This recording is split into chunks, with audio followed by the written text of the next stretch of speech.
So we're going behind the scenes in a pallet liquidation center, and you can see I'm picking up a pallet of stuff, but you can see all the pallets they've got laid out. And these are customer returns, but you kind of like telltale, you see how this is hanging. That means it's been repackaged, and see they've got that sitting there, the pallet wrapping. So some of these, see, I can tell here. See this? You can tell that this is a processed load. So what they do is they break down the loads that come in and then repallet. Maybe they take some things off and they repalletize them. So I'm always wary when I see processed loads like this. And a telltale sign is that you see the the shrink wrap is just kind of hanging there, and that's not how they're shipped on the truck, because usually pallets are attached. Product is attached to the pallet with the shrink wrap. So it's a little bit of a telltale sign. Not saying that's a bad thing, but just beware that these are processed loads. Like clearly this is a processed load. Clearly, because the whole thing just has shrink wrap right around the middle. I'll show you the pallet I'm buying, but you can kind of get a feel for, I mean, here's a pallet for $500. A lot of stuff on there. It looks like some returns in there. See, these are some returns. I can tell it's like an Amazon return. But then you get some new stuff, some more new stuff. So, and then up here they have like pallets of brand new stuff.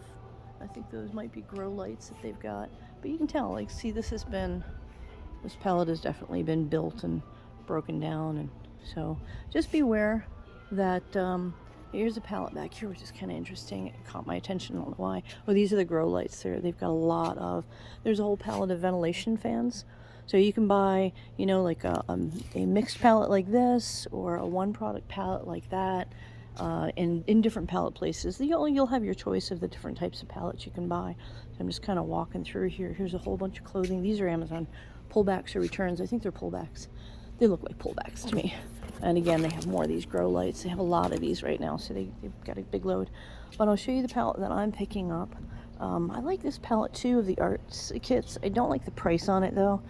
It's a bit pricey for what I'm willing to pay.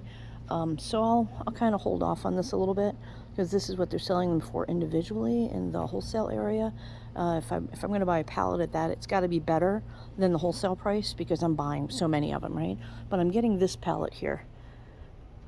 And these are wood easels, and there are 29 boxes on there with 10 in each box, so 290 pieces.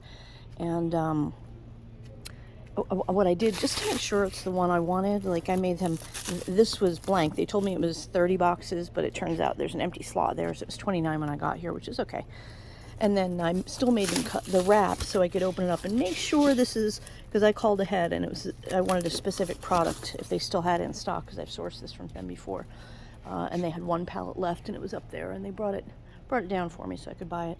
So this is just kind of behind the scenes. This is what it might look like in a liquidation place, where you have like individual products and you've got single SKU pallets, and you have multi-SKU pallets and processed pallets and unprocessed pallets. And just a lot of ways to slice and dice the liquidation market. A lot of ways to make profit in the liquidation market. So anyway, I just wanted to give you a behind the scenes in a liquidation place. Talk soon.